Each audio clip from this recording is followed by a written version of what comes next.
Hari ini kita akan belajar dari surat Rasul Paulus kepada jemaat di Galatia, pasal yang kelima, ayat yang pertama, lalu nanti menyusul di ayat yang ke-13 dan berikutnya. Ya, hari ini adalah hari kemerdekaan bangsa kita. Tuhan kita menganugerahkan kemerdekaan bagi bangsa ini berdiri hingga 80 tahun. Dan kemerdekaan itu tentu adalah kabar baik bagi bangsa kita, karena dengan merdekanya bangsa kita, kita bebas dari penjajahan bangsa-bangsa asing.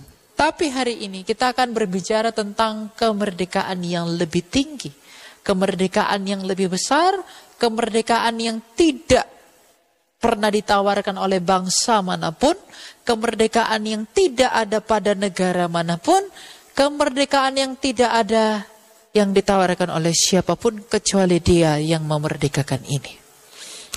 Galatia 5 ayat yang pertama, supaya kita sungguh-sungguh merdeka, Kristus telah memerdekakan kita.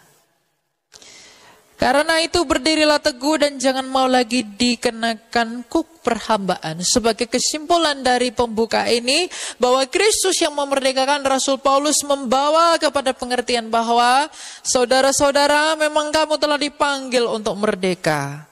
Namun janganlah mempergunakan kemerdekaan itu sebagai kesempatan untuk hidup dalam dosa, melainkan layanilah seorang yang lain dengan kasih. Ketika bangsa ini merdeka, kita begitu mengagungkan dan juga berterima kasih kepada para pahlawan yang terdepan sebagai garda terdepan untuk memperjuangkan kemerdekaan kita. Dan kita memberikan penghormatan kepada mereka setiap tahun.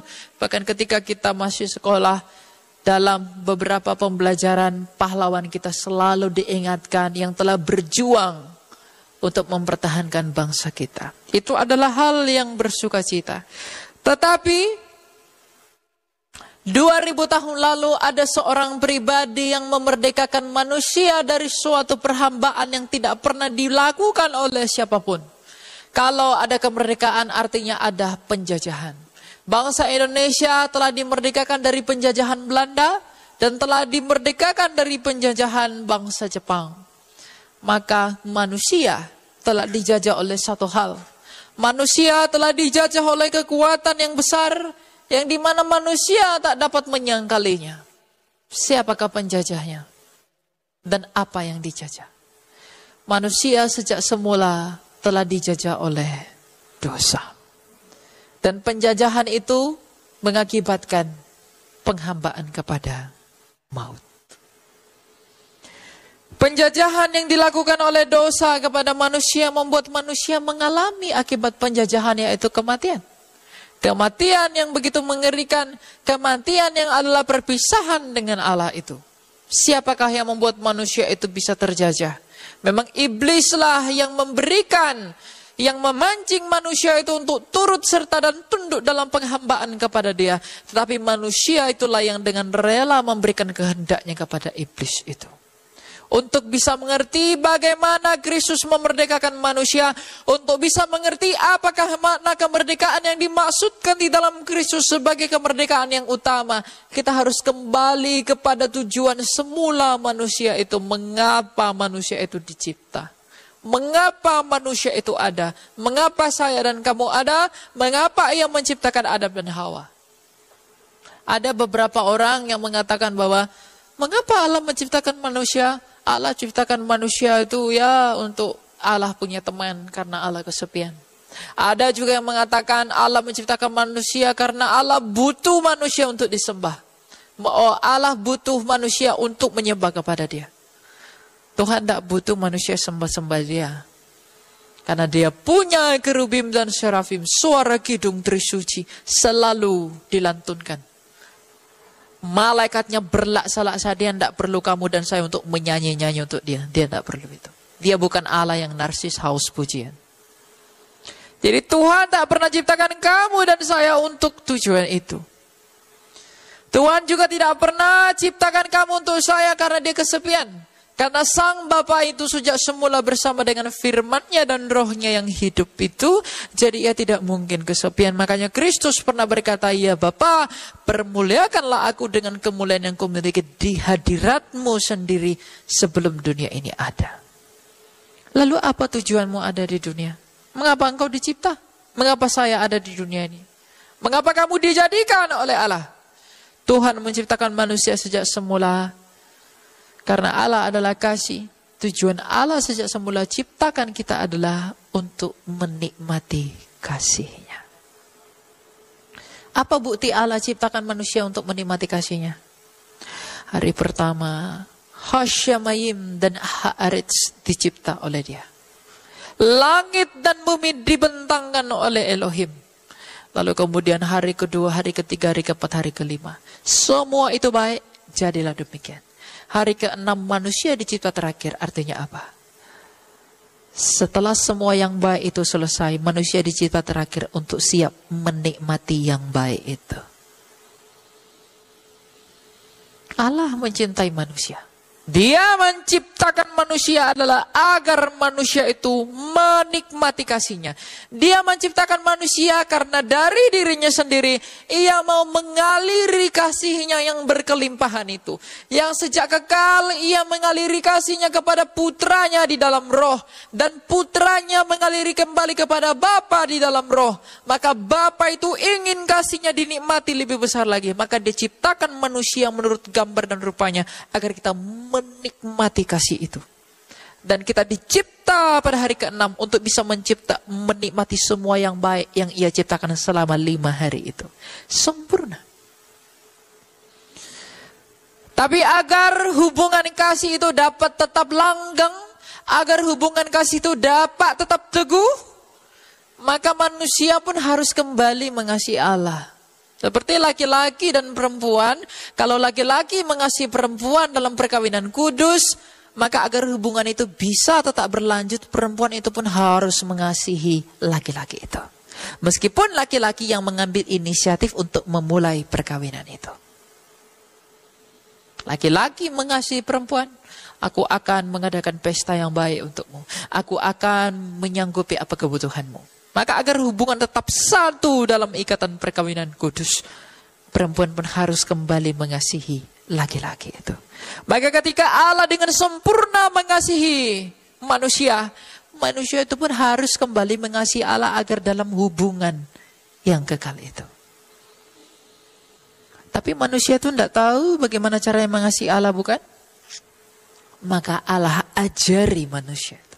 Caramu mengasihi aku adalah jangan makan buah pengetahuan itu.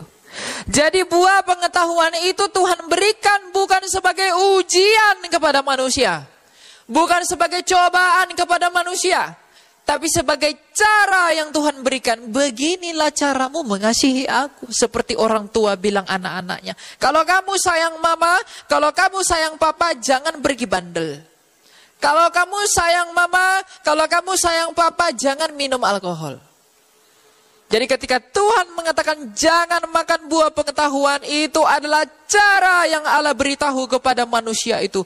Beginilah caranya bagimu untuk mengekspresikan kasihmu kepadaku. Yaitu jangan makan buah itu. Makanya ketika perintah itu dikatakan, ketika engkau makan buah pengetahuan itu, pastilah engkau mati. Apa artinya ketika kamu makan buah pengetahuan itu, pastilah engkau mati? Arti kematian adalah terpisah dari kehidupan. Siapakah kehidupan itu? Allah sendiri. Jadi ketika Tuhan mengatakan, jikalau kamu makan buah pengetahuan itu, pastilah engkau mati. Artinya, jikalau kamu gagal mencintai aku dengan makan buah itu, pastilah engkau terpisah dari aku. Apa konsekuensi keterpisahan dari Allah? Ketika laki-laki dan perempuan bercerai dalam hubungan itu, laki-laki dan perempuan apabila bersatu dalam perkawinan dan sakramen perkawinan dalam beberapa gereja purba, maka hal itu akan mengakibatkan konsekuensi yang besar. Ketika salah satu dari pasangan atau laki-laki maupun perempuan, ketika mereka tidak lagi saling mencintai, maka terjadi perceraian dalam perkawinan ini. Antara hubungan Allah dengan manusia, salah satunya tidak lagi mengasihi, yaitu manusia tidak mengasihi Allah, maka terjadi perceraian antara manusia dengan Allah. Dan manusia itu berpisah dari Allah, karena sejak semula Allah menciptakan manusia oleh firman-Nya yang mulia, dan dihidupkan oleh Roh-Nya yang kudus. Artinya ketika kita dihidupkan oleh Roh-Nya, maka hidup kita sepenuhnya bergantung kepada Dia. Seperti lampu-lampu ini. Kalau listrik yang mengalirnya diputus, ia akan mati. Maka ketika Roh Allah yang menopang hidup kita untuk kekal itu terputus dengan kita, maka manusia itu tidak lagi ditopang oleh hidupnya Allah. Maka semakin lama semakin manusia itu semakin lama semakin menua dan mati. Mengapa kamu mati? Terpisah dengan hidupnya Allah. Mengapa kita mati? Gagal mencintai Dia. Ketika kita gagal mengasihi Allah, ketika nenek moyang kita gagal mencintai Allah, maka semua konsekuensi yang buruk itu terjadi. Tadinya kita diperhadapkan pada dua pilihan. Ketika ular itu mengatakan, kamu mau ikut aku atau mau ikut Allahmu? Ular itu memancing manusia untuk dapat berbuat dosa. Dan manusia itu menyerahkan kehendaknya yang mulia itu kepada perhambaan di dalam kuasa dari iblis itu. Tanpa tahu apa yang akan diberikan oleh iblis kepada manusia itu. Yang berakhir kepada kematian. Artinya manusia nenek moyang kita itu semula memberikan dirinya dengan sukarela. Memberikan hatinya dengan sukarela untuk dijajah oleh iblis. Dan di dalam perhambaan dari maut. Sebab ada tertulis upah dosa adalah maut. Ketika manusia itu berdosa, membuat keinginannya sendiri, diserahkan kepada iblis. Maka disitulah manusia itu tidak lagi mengalami dan menikmati cintanya Allah. Maka seluruh penderitaan, seluruh kerusakan, seluruh penganiayaan ditimpakan kepada manusia. Bukan karena Allah yang timpakan dengan sengaja, tapi karena kita memilih untuk tercabut dari Dia. Allah tidak pernah memberikan kamu hukuman, tapi kitalah yang menghukum diri kita sendiri karena menganggap diri kita pintar. Adam dan Hawa tidak pernah dihukum oleh Allah, tapi merekalah yang menghukum dirinya sendiri dengan menyerahkan kehendaknya kepada penjajahan dari si jahat. Tapi meskipun demikian, Allah tidak bersalah dalam hal ini. Apakah ketika manusia itu gagal mencintai Allah, apakah manusia itu Allah membiarkan manusia begitu saja? Apakah Allah membiarkan manusia untuk tetap di dalam penjajahan iblis? Apakah Allah tetap membiarkan manusia itu di dalam perhambaan dosa? Tidak. Maka apa yang Allah lakukan? Ketika manusia itu rusak, ketika manusia gagal, ketika manusia itu hancur dari tujuan Allah sejak semula, apa yang Allah lakukan Bapak Ibu? Dalam Kejadian 3 ayat 15, Allah itu menjanjikan seseorang, anak laki-laki. Aku akan mengadakan permusuhan antara engkau dengan keturunan perempuan ini. Keturunan perempuan ini akan meremukkan kepalamu ular. Dan engkau akan meremukkan tumit keturunannya. Dan keturunannya ini adalah anak laki-laki. Dan selama 2000 tahun seluruh para nabi berbicara tentang siapa anak laki-laki ini. Ketika manusia itu rusak, yang dijanjikan adalah anak laki-laki yang datang dari perempuan yang akan meremukkan kepala ular dan ular itu akan meremukkan tumitnya. Jadi kalau kita mau pulih, carilah siapa anak laki-laki itu. Bukan agama, karena agama tidak bisa buat apa-apa. Jangan cari kepercayaan, jangan cari ideologi, sebab Tuhan tidak pernah tawar ideologi kepada manusia ketika manusia itu rusak. Yang Dia tawarkan adalah anak laki-laki yang adalah keturunan perempuan, di mana anak laki-laki ini akan menginjak-injak kepala ular itu, dan ular itu akan meremukkan tumit anak laki-laki ini. Dan dia akan disebut sebagai Hamosyah, pahlawan Mesias. Dan selama 2000 tahun, seluruh para nabi bangsa Israel bernubuat tentang pahlawan ini anak laki-laki ini. 1250 tahun sebelum anak laki-laki ini lahir, Nabi Musa mengatakan, kalau aku adalah pahlawan pembebas engkau dari perbudakan Mesir, maka nanti yang akan datang itu dari Yehuda akan membebaskan engkau dari perbudakan dari dosa. 750 tahun sebelum anak laki-laki itu lahir, Nabi Yesaya mengatakan bahwa nanti dia akan ditikam, ditempatkan di antara dua orang penjahat. Ia akan dihina, ia akan disiksa, ia akan dicaci, ia akan dimaki. Tetapi dia mengalami semua hal yang demikian bukan oleh karena kesalahannya sendiri, tapi oleh karena pelanggaran kita dan oleh karena bilur-bilurnya kita menjadi sembuh. 700 tahun sebelum anak laki-laki itu lahir, Nabi Mika mengatakan bahwa nanti anak laki-laki itu akan lahir di sebuah kandang domba. Ve'atah Migdal Eder. Ratusan tahun sebelum anak laki-laki itu lahir, Hosea mengatakan bahwa nanti anak laki-laki itu akan diasingkan ke Mesir. Yeremia, Yehezkiel dan para nabi yang lain mengatakan bahwa nanti anak laki-laki itu akan menunggangi seekor keledai. Tulang-tulangnya tidak akan dipatahkan. Ia akan disebut anak Allah. Ia akan disebut sebagai raja yang damai. 1000 tahun sebelum anak laki-laki itu lahir, Raja Daud dalam Mazmur 22 berkata bahwa nanti anak laki-laki itu akan berseru, Eli, Eli lama sabachthani, ketika tangan dan kakinya dipaku dan anjing-anjing mengerumuninya. Siapa anjing-anjing dalam pemikiran bangsa Yahudi? Orang non-Yahudi. Jadi nanti anak laki-laki itu tangan dan kakinya akan dipaku. Dan orang-orang non-Yahudi akan mengelilingi dia. Nabi Yesaya juga mengatakan, setelah ia mengalami semua aniaya itu, ia akan menghadiahkan hadiah-hadiah yang besar bagi dunia. Siapakah anak laki-laki itu? Maka ketika seluruh para nabi ini bernubuat tentang anak laki-laki ini, setelah genap waktunya, pada tahun 4 sebelum Masehi, lahirlah seorang anak laki-laki dari keturunan perempuan seperti janjinya kepada Adam, dari Maria. Dari keturunan Yehuda seperti perkataan kepada Musa, Maria anak Eli dan Ana dari suku Yehuda. Lahir di sebuah kandang domba seperti yang dikatakan oleh Mika. Diasingkan ke Mesir dalam pemerintahan Raja Herodes seperti yang dikatakan oleh Hosea.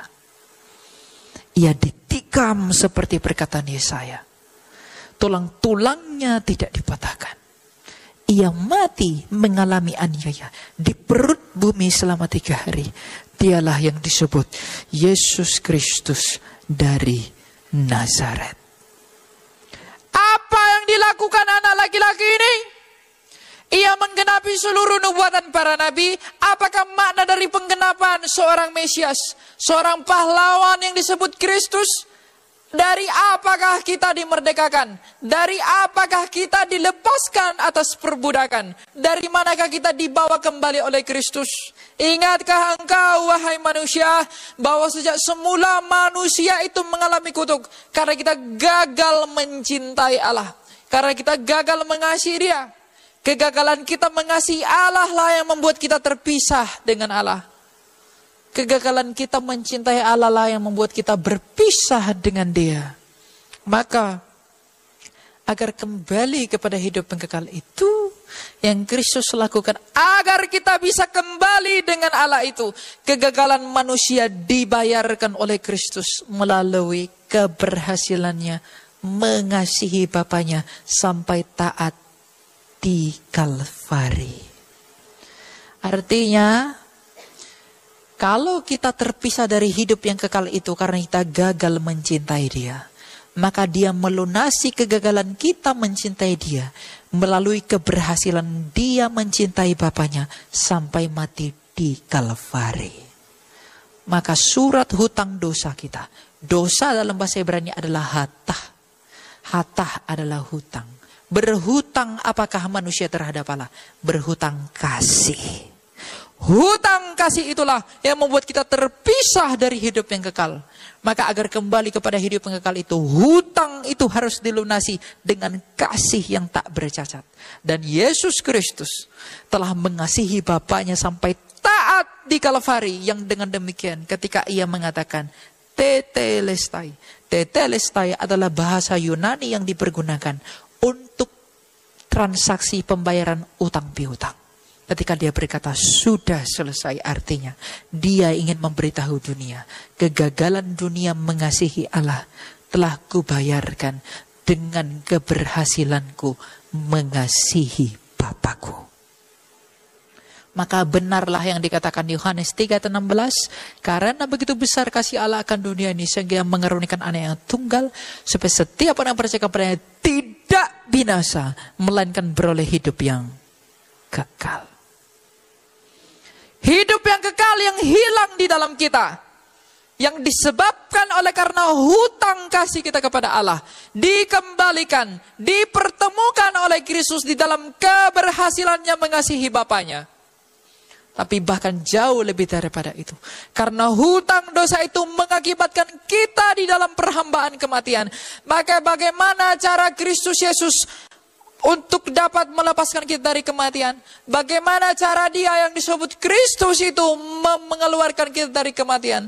Dalam kesaksian penulis surat Ibrani, dalam Ibrani 2 mengatakan bahwa, Ibrani 2 ayat yang ke-15, bahwa agar Kristus membebaskan kita dari kematian, ia harus mengalami kematian. Ibrani 2 ayat 14.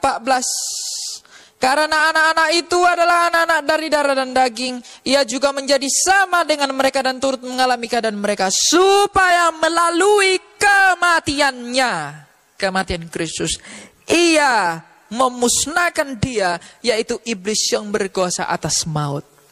Cara para pahlawan kita untuk memberikan ke kita adalah mereka masuk ke dalam medan pertempuran. Para pahlawan kita untuk membuat kita merdeka, mereka buat bambu-bambu runcing, masuk ke dalam pertempuran, agar dengan masuk ke dalam pertempuran mereka bisa mengalahkan para penjajah itu. Dan bagaimana cara Kristus memerdekakan kita? Dia masuk ke dalam pertempuran, yaitu kuasa kematian dari iblis itu. Ketika ia masuk ke dalam kematian, ia bertempur dengan kematian itu, ia menginjak-injak kematian itu. Dan bukti bahwa ia menang atas pertempuran itu, ia hidup kembali, bangkit dari kematian. Dan ketika ia bangkit, ia mau memberitahu dunia, aku menang atas kematian. Jadi kalau kamu mau hidup kembali sebagaimana aku menciptakan engkau sejak semula, datanglah kepadaku. Hidup yang dicari manusia dan kematian yang paling ditakuti manusia hanya boleh dianugerahkan oleh Dia yang telah hidup dari mati dan telah mengalahkan ketakutan terbesar manusia. Apa tujuan manusia di bumi ini? Apa tujuanmu di bumi ini? Kamu hidup untuk apa? Apa yang kamu cari? Kamu hanya mencari satu. Kamu berlomba-lomba jadi kaya, kamu lomba banyak uang, cari duit. Tujuanmu adalah agar dengan uang itu kamu bisa beli makanan demi perut untuk tetap hidup. Yang kamu cari hanya satu, hidup. Itu yang diperjuangkan manusia. Tidak peduli kamu orang Tionghoa, orang Batak, orang Manado, orang Ambon, orang Rusia, orang Brazil, orang Argentina, orang Afrika, orang apapun engkau. Tujuanmu hanya satu, hidup. Itu yang dicari manusia. Mau dia orang Eropa, mau dia orang kulit putih, kulit hitam, kulit orange, kulit apapun itu. Yang diinginkan hanya satu, hidup. Itu yang dicari manusia. Dan yang paling dihindari manusia adalah kematian. Kehilangan hidup itu. Sehingga karena dia takut mati, dia berusaha bangun rumahnya bagus-bagus dengan pengamanan super ketat agar dia tidak cepat dibunuh orang lain. Agar karena dia menghindar dari kematian, dia atur semua makanannya. Harus bergizi sekian gram agar usia bisa panjang. Yang membengkak bukan badan tapi pipi agar segala macam dan lain-lain. Orang berusaha menghindarkan diri dari kematian dan berusaha mengejar hidup. Tapi Kristus berkata, akulah pokok anggur yang benar. Di luar aku, engkau tak dapat berbuat apa-apa. Jadi kalau yang kamu inginkan adalah hidup, dan yang kamu takuti dan kamu hindari adalah kematian, apakah alasanmu menolak Dia yang telah mengalahkan kematian dan memberi hidup melalui kebangkitannya?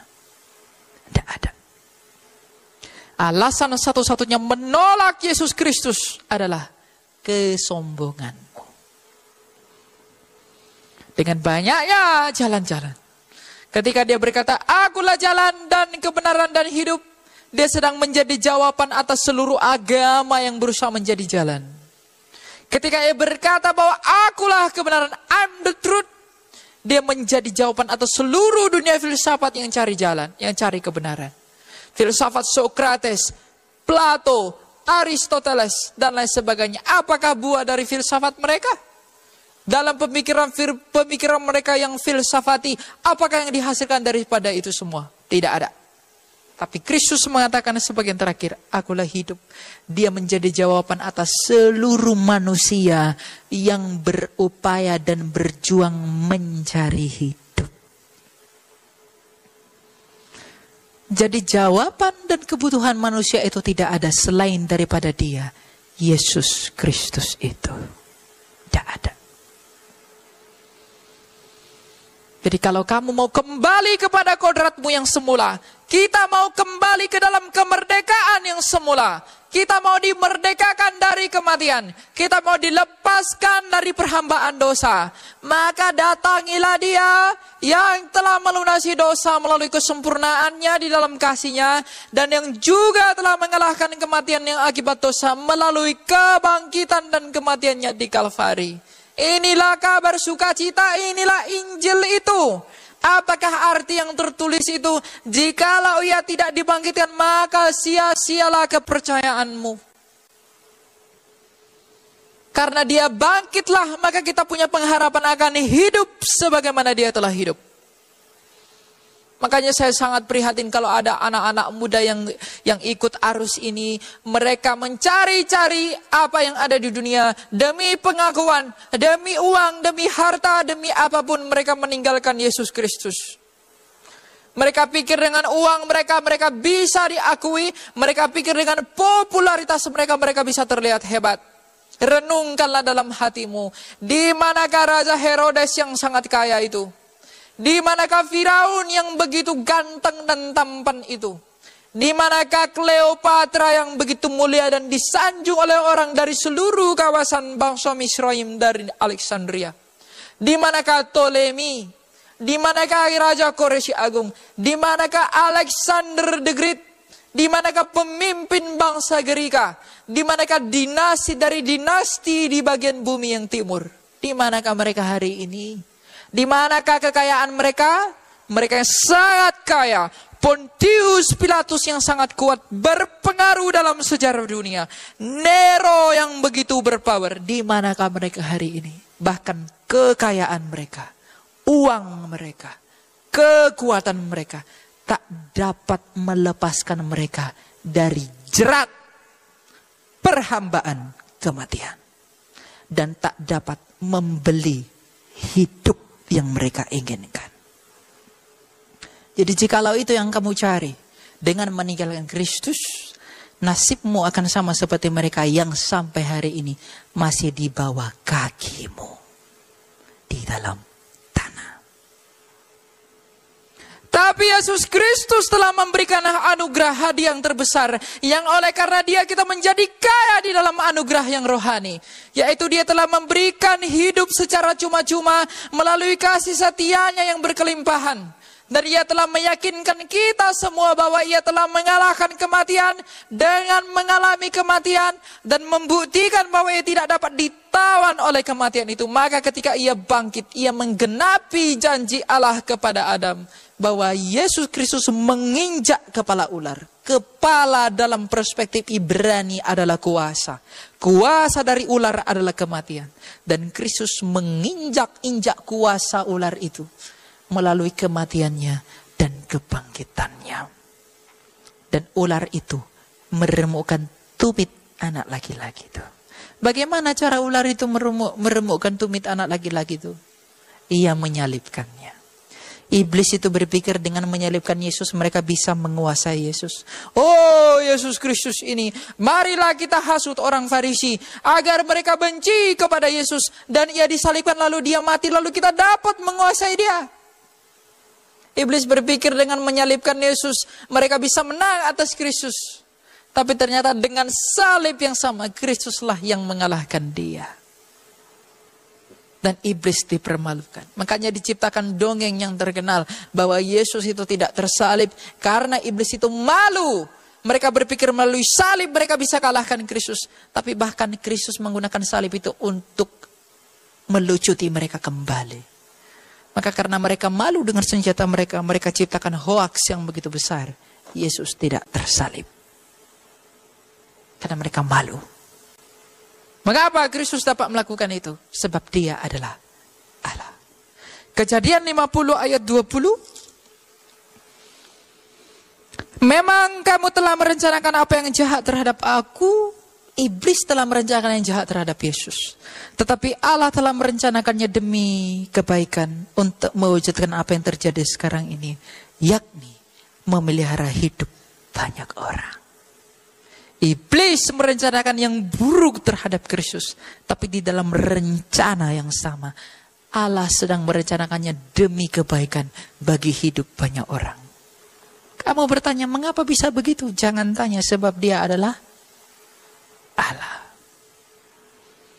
Inilah kemerdekaan yang sejati. Kemerdekaan di dalam Kristus yang membebaskan kita dari perhambaan yang tidak dapat dibebaskan dan diberikan oleh bangsawan manapun. Sebab kalau ini dapat diberikan oleh bangsa yang ada di dunia, tidak mungkin Kaisar Nero mati. Tidak mungkin Alexander the Great mati.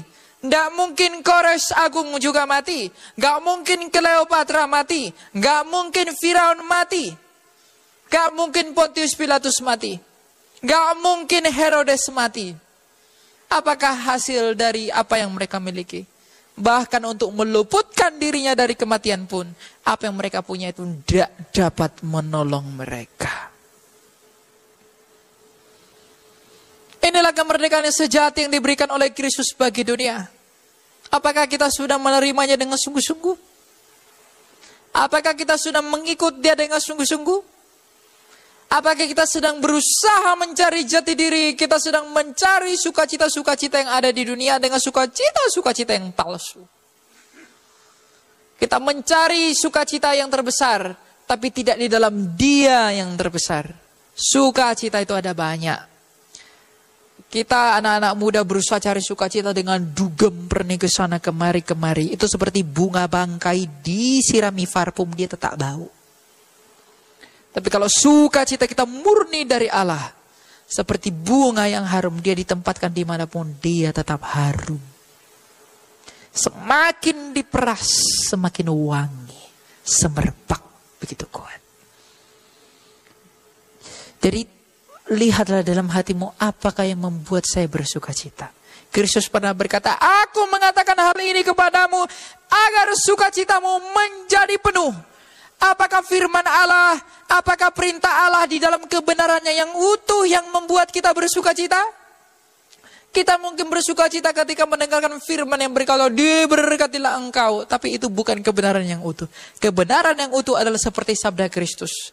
Kamu akan menderita penganiayaan di bumi ini. Tapi kuatkanlah hatimu.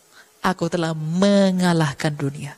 Dia memberitahu apa yang harus kita lalui, tapi ia menghiburkan kita untuk dapat melaluinya. Kita diberi penghiburan di dalam kasih Allah, tapi kita diberi ketegasan di dalam keadilannya, di dalam kasihnya. Jadi jangan cuma mendengar yang enak, tapi dengarlah juga yang adil. Itulah kebenaran yang utuh. Sebab apa? Kasih karunia yang telah didatangkan oleh Dia perintis iman ketika ia datang 2000 tahun lalu. Tapi nanti, ketika ia datang sebagai Raja dalam pengadilannya, nyala apinya akan membakar semua orang yang imannya seperti kayu.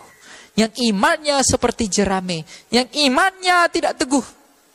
Yang imannya hanya iman anak-anak yang tidak berbuah. Yang imannya hanya sekedar percaya Yesus. Ia akan ikut terbakar di dalam nyala terbakarnya ilalang itu. Gandum dan ilalang akan tetap bertumbuh sampai ia datang menuai kebun anggurnya. Ilalang akan dikumpulkan, diikat dan dibuang ke dalam api. Tapi gandum akan dipanen, dibuang ke dalam lumbung-lumbungnya. Apakah imanmu adalah gandum? Apakah engkau adalah ilalang? Lihat sendiri dalam hatimu. Mengapa aku percaya engkau ya Kristus? Apakah yang ku cari? Kristus datang ke dunia ini menyatakan kerajaannya. Carilah kerajaan itu. Bagaimana bisa mencari kerajaan itu? Merendahkan diri di hadapan Dia. Tanpa kerendahan hati, tanpa kerelaan hati, tanpa kebesaran diri, kita tidak bisa mengerti kerajaan itu. Jadi cek kembali dalam hatimu. Tuhan tolong aku untuk bisa mengerti siapa diriku. Jangan terlalu percaya pada dirimu. Karena dirimu pun menipumu. Percayalah kepada Allah. Minta hikmat dari Allah. Tuhan tolong aku agar aku dapat mengerti diriku, mengerti pengorbananmu, mengerti rencanamu untuk bisa melaluinya di dalam kehendakmu yang kudus. Jangan atur Tuhan dengan keinginan-keinginanmu yang tidak berguna. Tapi tunduklah, percayalah, beriman. Arti percaya, mempercayakan kepada Dia. Sebab kalau Dia telah mengeluarkan dirinya dari kematian, apakah sulitnya baginya untuk menolongmu dalam hal-hal yang kamu perlukan? Tuhan tidak butuh kamu ngomong, Tuhan aku butuh ini, Tuhan aku butuh. Tuhan lebih tahu daripada dirimu sendiri. Dia hanya mau kamu datang kepada Dia, rendahkan hatimu, akui dosamu, rendahkan dirimu, taklukkan kesombonganmu. Minta ampun, akui dosamu, rendahkan dirimu. Karena Dia suka dengan orang-orang yang merendahkan diri. Karena hikmatnya yang tersembunyi itu hanya diberikan kepada orang yang merendahkan diri di hadapannya. Rendahkan hatimu agar kamu merdeka. Sebab kemerdekaan dianugerahkan Kristus melalui kerendahan hatinya. Kita merdeka karena kerendahan hatinya. Maka untuk bisa menikmati kemerdekaan itu, jadilah pribadi yang rendah hati. Menjadi pribadi yang rendah hati bukan mengatur Allah, memanfaatkan Allah di dalam keinginanmu, tetapi menyerahkan semuanya di dalam kehendaknya yang kudus. Sebab satu hal yang pasti, Dia selalu memikirkan keselamatan kita. Tuhan berkati. Kita berdoa. Mari kita berdoa. Tuhan yang baik, kami bersyukur dan berterima kasih kepada Engkau bahwa Engkau telah menganugerahkan kemerdekaan bagi bangsa kami. Tapi jauh lebih mulia, jauh lebih tinggi, Engkau telah menganugerahkan kemerdekaan bagi kami. Melalui baptisan dan perjamuan kudus, kami telah menerima hidup di dalam Engkau. Kami telah menerima kekekalan di dalam Engkau. Oleh karena itu ya Tuhan, biarlah kiranya Engkau yang memampukan kami dan menolong kami untuk dapat melakukan kehendak-Mu. Kami tidak tahu bagaimana cara mengasihi-Mu. Kami tidak tahu bagaimana caranya menghadapi hidup yang semakin sulit ini. Tapi kami percaya bersama dengan Engkau, berjalan bersama dengan Engkau, kami dapat melaluinya. Tidak ada keraguan bahwa kami berjalan dengan Engkau. Tetapi ya Tuhan, jangan hanya berjalan dengan Engkau, tapi kiranya biarlah tujuan perjalanan kami itu adalah Engkau pula. Agar di dalam Engkau hidup kami menjadi bersukacita, agar di dalam Engkau tujuan kami menjadi pasti, agar di dalam Engkau segala sesuatunya menjadi terang. Karena ada tertulis bahwa hidup kami adalah Kristus dan mati kami adalah keuntungan. Ajar kami Tuhan agar kami dapat merendahkan diri. Mampukan kami agar kami dapat merelakan hati. Dan bantu kami agar kami dapat menyerahkan diri kami kepadamu. Segala hal-hal yang tidak berkenan dalam hidup kami, biarlah kiranya Engkau yang menyingkirkan itu, dan Engkau yang menyiapkan hati kami. Ajar kami agar kami tidak percaya pada diri kami sendiri. Sebab ketika Adam percaya pada dirinya sendiri, ia percaya bahwa dengan mengambil daun pohon ara ia dapat menyelamatkan dirinya. Engkau tidak menerima usaha itu, tapi Engkau sendiri yang datang mengambil kulit binatang dan menutupi dosa-dosanya. Ya Tuhan, kami tidak tahu. Kami ini adalah orang-orang yang buta akan Engkau. oleh karena dosa-dosa kami begitu banyak. Oleh karena itu ya Tuhan, kuduskanlah kami, murnikanlah batin kami, dan tolonglah hati kami agar kami dapat mengerti tentang rencana-Mu, agar kami dapat merelakan diri kami dan hanya percaya kepada Engkau. Kami tidak mungkin dapat percaya kepadamu jikalau bukan Roh-Mu yang memampukan kami untuk dapat bersaksi dan percaya. Oleh karena itu Tuhan, hadiahkanlah kami hadiah yang besar, hadiah yang agung, hadiah yang murni, yaitu hati seperti hati-Mu, pikiran seperti pikiran-Mu, tangan yang lembut seperti tangan-Mu menjangkau orang-orang yang terpinggirkan, dan juga pikiran-pikiran yang mendatangkan kemuliaan bagi Engkau. Tuhan, Engkau yang memberkati bangsa kami ini di dalam kemerdekaan yang Engkau perkenankan hingga hari ini, yang membuat bangsa kami menjadi bangsa yang benar, bangsa yang baik. Biarlah kiranya Engkau yang menggerakkan hati bangsa ini dalam pertobatan mengarah kepada Engkau. Engkau yang mengetuk setiap hati, setiap warga, setiap siapapun yang ada di bangsa ini, agar kiranya mereka dapat mengerti dan mengaku bahwa Engkau adalah Tuhan yang memerdekakan yang sejati, memerdekakan dari perhambaan yang lebih kuat, yaitu dari kematian. Tuhan, Engkau yang memelihara gereja-Mu, agar dengan demikian gereja-Mu dapat menjadi saksi, menjadi alat-Mu untuk menyampaikan Injil-Mu yang murni, Injil-Mu yang suci, Injil-Mu yang benar. Agar dengan demikian semua orang dapat mendengarkan kabar baik, dan siapapun tidak punya alasan untuk mengatakan, aku belum pernah mendengarkan kabar baik itu ketika Engkau datang dalam pengadilan-Mu. Persiapkanlah kami ya Tuhan menurut Engkau sendiri untuk dapat bertanggung jawab, untuk dapat mengatakan kesaksian kami tentang apa yang kami lakukan di hadapan pengadilan-Mu. Janganlah kiranya Engkau menolak kami, tapi perhitungkanlah kami sebagai kawanan domba milik-Mu, dan bawalah kami kepada padang pengembalaan yang telah Engkau persiapkan. Dan untuk segala sesuatu itulah kami percaya bahwa Engkau bersama dengan doa kami, bukan oleh karena diri kami sendiri, tapi melihat kepada kasih-Mu, mendengar kepada pemberitaan kasih-Mu, kami yakin bahwa Engkau pasti mendengarkan kami. Dan untuk itulah kami mengagungkan dan memuliakan Engkau ya Tuhan kami Yesus Kristus, dengan Bapa-Mu yang kekal yang mengutus Engkau, dan Roh-Mu yang Maha Kudus yang menolong, yang menghibur dan menuntun kami kepada seluruh kebenaran yang hanya ada padamu untuk sekarang dan selalu dan selama-lamanya. Amin.